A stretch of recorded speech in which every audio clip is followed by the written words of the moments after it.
ഉൽപ്പത്തി പുസ്തകം 1-ാം അധ്യായം 20 മുതൽ 30 വരെയുള്ള വാക്യങ്ങൾ. വെള്ളത്തിൽ ജലജന്തുക്കൾ കൂട്ടമായി ജനിക്കട്ടെ, ഭൂമിയുടെ മീതെ ആകാശവിതാനത്തിൽ പർവ്വജാതി പറക്കട്ടെ എന്ന് ദൈവം കൽപ്പിച്ചു. ദൈവം വലിയ തിമിംഗലങ്ങളെയും വെള്ളത്തിൻ കൂട്ടമായി ജനിച്ചു ചരിക്കുന്ന അതത് തരം ജീവജന്തുക്കളെയും അതത് തരം പർവ്വജാതിയെയും സൃഷ്ടിച്ചു. നല്ലത് എന്ന് ദൈവം കണ്ടു.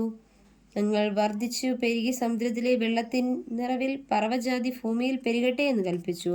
ദൈവം അവയെ അനുഗ്രഹിച്ചു. സന്ധ്യയായി ഉഷസ്സുമായി 5-ാം ദിവസം അതത് തരം കന്നുകാലി, ഇഴജാതി, കാട്ടുമൃഗം, ഇങ്ങനെ അതത് തരം ജീവജന്തുക്കൾ ഭൂമിയിൽ നിന്ന് ഉളവാകട്ടെ എന്ന് ദൈവം കൽപ്പിച്ചു. അങ്ങനെ സംഭവിച്ചു. ഇങ്ങനെ ദൈവം അതത് തരം കാട്ടുമൃഗങ്ങളെയും അതത് തരം കന്നുകാലികളെയും അതത് തരം ഭൂചര ജന്തുക്കളെയും ഉണ്ടാക്കി.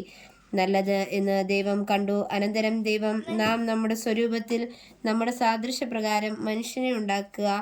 അവ സമുദ്രത്തിലുള്ള മത്സ്യത്തിന്മേലും ആകാശത്തിലുള്ള പറവജാതിയിന്മേലും മൃഗങ്ങളിന്മേലും സർവ്വഭൂമിയിന്മേലും ഭൂമിയിൽ ഇഴയുന്ന എല്ലാ ഇഴജാതിയിന്മേലും വാഴട്ടെ എന്ന് കൽപ്പിച്ചു.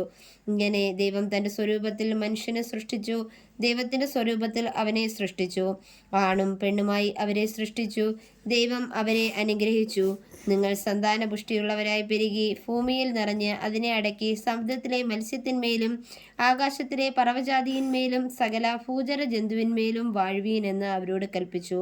ഭൂമിയിലെങ്ങും വിത്തുള്ള സസ്യങ്ങളും വൃക്ഷത്തിൻ്റെ വിത്തുള്ള ഫലം കായ്ക്കുന്ന സകല വൃക്ഷങ്ങളും ഇതാ ഞാൻ നിങ്ങൾക്ക് തന്നിരിക്കുന്നു. അവ നിങ്ങൾക്ക് ആഹാരമായിരിക്കട്ടെ.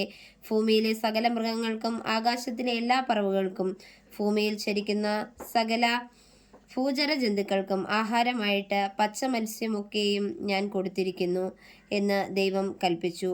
അങ്ങനെ സംഭവിച്ചു. താൻ ഉണ്ടാക്കിയതിനെയൊക്കെയും ദൈവം നോക്കി, അത് എത്രയും നല്ലത് എന്ന് കണ്ടു. സന്ധ്യയായി ഉഷസ്സുമായി 6-ാം ദിവസം